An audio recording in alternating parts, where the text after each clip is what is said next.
بسم اللہ الرحمن الرحیم نحمدہ ونصلی علی رسولہ الکریم۔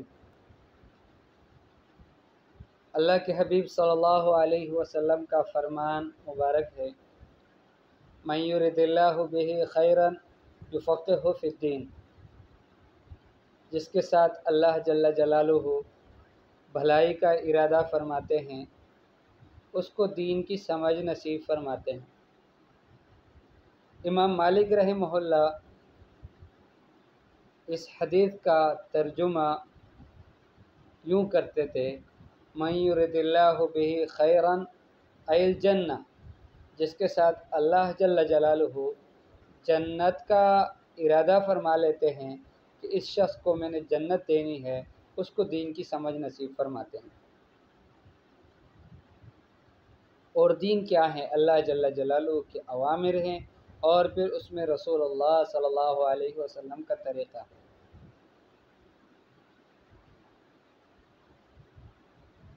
ہمارے سامنے جو کتاب ہے فقہ المیسر، الفقہ المیسر، یہ حضرت مولانا شفیق الرحمن ندوی رحمہ اللہ کی لکھی ہوئی کتاب ہے، اور علی مذہب الامام الاعظم ابی حنیفۃ النعمان، امام اعظم امام ابو حنیفہ نعمان بن ثابت رحمہ اللہ کے مذہب پر ہے۔ چونکہ اس سے پہلے اللہ جل جلالہ نے ترجمہ قرآن کرانے کی کچھ توفیق نصیب فرمائی، ریاض الصالحین احادیث کے ساتھ بھی کچھ مناسبت اللہ جل جلالہ نے پیدا فرما دی، اور اس کے علاوہ خواہش تھی کہ سیرت کے موضوع پر بھی کوئی بات ہو، تو سیرت کے موضوع پر بھی الحمدللہ وہ دروس باقاعدہ شروع ہو گئے۔ صرف اور نحو کے لحاظ سے بھی کچھ دروس شروع ہیں، اور اس کے علاوہ عربی جو ہم سب کی ایک دینی زبان ہے اس کے اوپر بھی اللہ جل جلالہ نے کچھ دروس کے طلباء کو یعنی بیان کرنے کی اللہ نے توفیق نصیب فرمائی ہے۔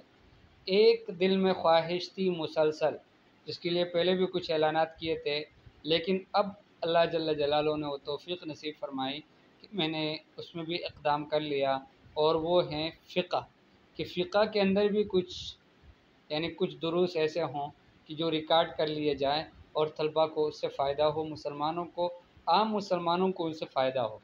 تو اس کے لیے یہ ہے کہ الفقہ المیسر ایک بہترین انداز میں لکھی ہوئی کتاب ہے، عبادات سے متعلق ہے، شیخ شفیق الرحمن ندوی رحمہ اللہ کی کتاب ہے۔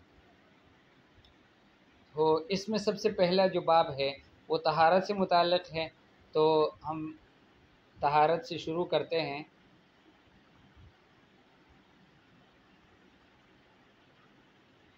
الکتاب الاول الطہارات۔ معنی طہارہ، طہارت کا معنی کیا ہے؟ طہارت کس کو کہتے ہیں؟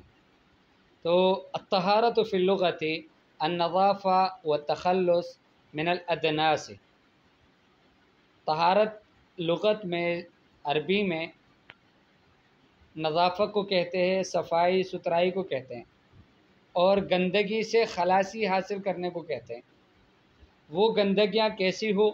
حسیۃً کانت، چاہے وہ حسی ہو یعنی جو محسوس ہونے والی ہو، جیسے نجس ہے، کوئی ظاہری گندگی ہے کہ جو محسوس ہوتی ہے، او معنویتاً، یا پھر وہ گندگی جو ہے وہ معنوی ہوں، جیسے کہ عیوب ہے، انسان کے اندر عیب ہے۔ اب وہ عیوب جو ہیں جیسے بخل ہے، اس کے اندر حسد ہے، ضد ہے، بغض ہے، کینہ ہے، یہ سارے عیوب ہیں انسان کے اندر، ٹھیک ہے؟ تو یہ عیوب، یہ بھی نجس چیزیں ہیں، ان سے بھی بچنا چاہیے، ان سے بھی طہارت حاصل کرنی چاہیے۔ یہ عربی کے لحاظ سے اس کی تشریح ہو رہی ہے۔ یقال تطہر بالماء، عربی میں لوگ کہتے ہیں، کہا جاتا ہے کہ پانی کے ذریعے سے اس نے طہارت حاصل کی۔ کیا مطلب؟ ای تنظف من الدنس، یعنی گندگی سے وہ پاک ہو گیا۔ وتطہر من الحسد، حسد سے پاک ہو گیا، یعنی عیوب سے اگر پاک ہونے کو بتایا جائے تو اس وقت بھی کہا جا سکتا ہے کہ تطہر من الحسد ای تخلص منہ، یعنی اس کو چھٹکارا مل گیا حسد سے۔ حسد جو ایک عیب تھا، اس کے اندر ایک گندگی تھی، پلیدی تھی، وہ اس سے اسے پاک ہو گیا، اس کو خلاصی ملی۔ وَالطَّهَارَةُ فِي الشَّرْعِ تَنْقَسِمُ إِلَىٰ قِسْمَيْنِ، یہ تو معنی کے لحاظ سے ہوا۔ شریعت کے اعتبار سے، شرع کے اعتبار سے طہارت جو ہے یہ دو قسموں کی طرف منقسم ہوتا ہے۔ طہارہ من الحدث وتسمى الطہارہ الحکمیہ، ایک تو حدث سے طہارت ہے۔ حدث سے مراد کیا ہے؟ حدث سے مراد یہ ہے کہ آدمی بے وضو ہو، اس کا وضو نہیں ہے، اور اس کو طہارہ حکمیہ کہا جاتا ہے۔ بے وضو ہے یا جنابت کی حالت میں ہے تو ایسی طہارت کو طہارت حکمیہ کہا جاتا ہے۔ وطہارت من النجاسہ، اور دوسری قسم جو طہارت کی ہے وہ نجاست گندگی سے طہارت ہے، وہ تسمى الطہارہ الحقیقیہ، اس کو حقیقی طہارت کہا جاتا ہے۔ واقعی گندگی تھی، اس گندگی کو ہٹایا گیا تو یہ طہارت آپ کو صفائی حاصل ہو گئی، پاکی حاصل ہوئی، جو حقیقی طور پر پاکی حاصل ہو گئی نظر آنے لگا۔ لیکن ایک شخص ہے وہ جنابت کی حالت میں ہے تو اس پہ کوئی گندگی تو نہیں ہے، ایسے ہی ایک شخص ہے وہ بے وضو ہے، اس کا وضو ٹوٹا ہوا ہے، اب اس پہ کوئی گندگی نظر نہیں آتی، اب وہ وضو کرتا ہے تو کسی گندگی سے اس کو خلاصی نہیں حاصل ہوئی، اس کو پاکی حاصل نہیں ہوئی، اس وجہ سے اس کو کہتے ہیں کہ یہ حکمی طور پر یہ پاک ہو گیا، اس کو حکم لگا لیں گے کہ یہ پاک ہو گیا۔ حقیقی طور پر پاک ہونا وہ اس میں چونکہ واقع نہیں ہوا، اس لیے کہ اس میں کوئی حقیقی گندگی تھی نہیں۔ اما طہارت من الحدث فتحصل بالوضوء، حدث سے جو طہارت ہے وہ وضو کے ذریعے سے حاصل ہو سکتا ہے، غسل کے ذریعے سے بھی حاصل ہو سکتا ہے، او بالتیمم اذا تعذر استعمال الماء، یا پھر تیمم کے ذریعے سے وہ طہارت حاصل ہو سکتی ہے کہ جب پانی کا استعمال متعذر ہو، ناممکن ہو، مشکل ہو۔ وَأَمَّا الطَّهَارَةُ مِنَ النَّجَاسَةِ فَتَحْصُلُ بِإِزَالَةِ النَّجَاسَةِ بِوَسَائِلِ الطَّهَارَةِ، نجاست سے، گندگی سے جو پاکی ہے وہ کیسے حاصل ہوتی ہے؟ تو وہ اس نجاست کو، اس گندگی کو طہارت کے وسائل کے استعمال کر کے اس کو زائل کرنے سے وہ پاکی حاصل ہو جاتی ہے۔ اچھا، وسائل طہارت کی کیا ہے؟ طہارت کی کیا وسائل ہے؟ من الماء الخالص، خالص پانی ہے، اب التراب الطاہر، یا بالکل صاف ستھری مٹی ہے، او الحجر، یا پھر پتھر ہے، او الدبغ، یا پھر دباغت ہے کسی چمڑے کا۔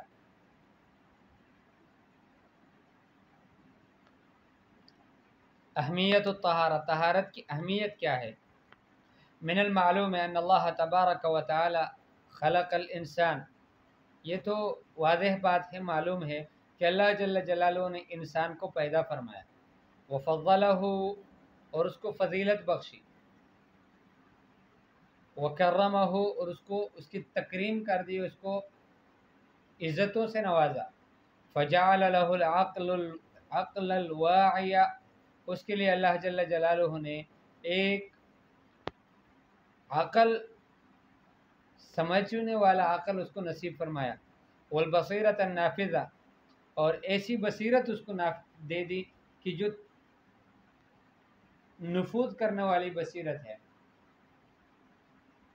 جو فیصلہ کرنے والی بصیرت ہے، ووہبہ الذوق، اور اس انسان کو اللہ جل جلالہ نے ذوق بھی نصیب فرمایا، وجعل فیہ المیل الی النظافۃ والعفہ، اور اس انسان کے اندر ایک میلان رکھ دیا، ایک رغبت رکھ دی صفائی ستھرائی کی طرف اور عفت اور پاکدامنی کی طرف۔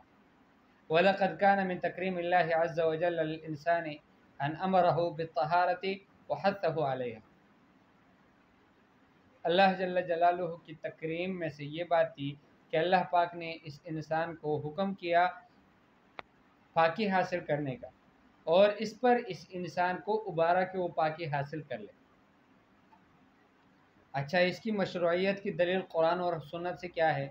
تو قال اللہ تعالی ان اللہ یحب التوابین، یقیناً اللہ جل جلالہ بار بار توبہ کرنے والوں کو پسند فرماتے ہیں، ویحب المتطہرین، اور بار بار پاکی حاصل کرنے والوں کو بھی اللہ جل جلالہ پسند فرماتے ہیں۔ وقال رسول اللہ صلی اللہ علیہ وسلم، اللہ کے رسول صلی اللہ علیہ وسلم نے فرمایا، الطہور شطر الایمان، الطہور شطر الایمان، کے پاکی حاصل کرنا یہ ایمان کا ایک بڑا حصہ ہے۔ وقال رسول اللہ صلی اللہ علیہ وسلم، مفتاح الجنت الصلاۃ، رسول اللہ صلی اللہ علیہ وسلم نے فرمایا کہ جنت کی چابی جو ہے وہ نماز ہے، وہ مفتاح الصلاۃ الطہور، اور نماز کی چابی وہ پاکی حاصل کرنا ہے۔ تو گویا الطہارۃ ہی اساس العبادات، طہارت جو ہے یہ عبادات کا بنیاد ہے، اصل ہے۔ فلا تصح الصلاۃ الا بالطہارہ، نماز صحیح ہی نہیں ہوتی مگر طہارت کے ذریعے سے۔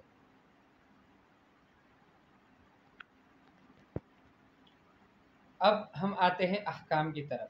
المیاہ التی تحصل بها الطہارہ، وہ پانی کہ جن کے ذریعے سے پاکی حاصل کی جا سکتی ہے۔ تحصل الطہارۃ بالماء المطلق، طہارت جو ہے یہ مطلق پانی سے حاصل کیا جاتا ہے۔ اچھا، آپ کہیں گے کہ مطلق پانی سے کیا مراد ہے؟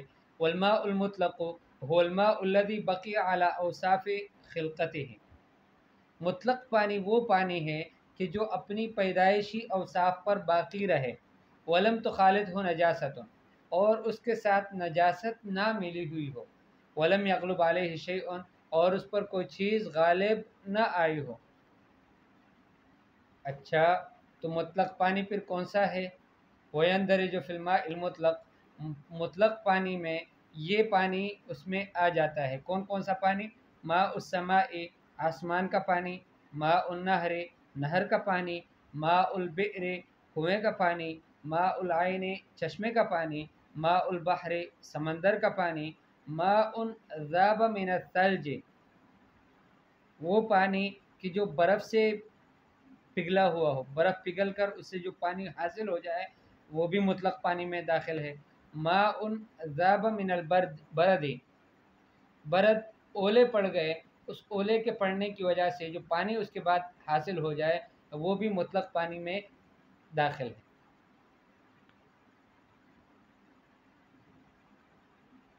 اقسام المیاہ و احکامها، آج چونکہ پہلا سبق تھا تو آج اتنا ہی کافی ہے کہ ہمیں ایک تو طہارت کا معنی پتہ چلا، اور پھر شریعت میں طہارت سے کیا مراد ہے، اور اس کا بیان، اس کی فضیلت شریعت کے اعتبار سے وہ کیا ہے، اس کی مشروعیت کی دلیل کیا ہے قرآن اور سنت سے، اور پھر اس کے بعد مطلق پانی سے جو طہارت حاصل کی جاتی ہے وہ مطلق پانی کون کون سا پانی ہے، اور اس مطلق پانی کی تعریف کیا ہے۔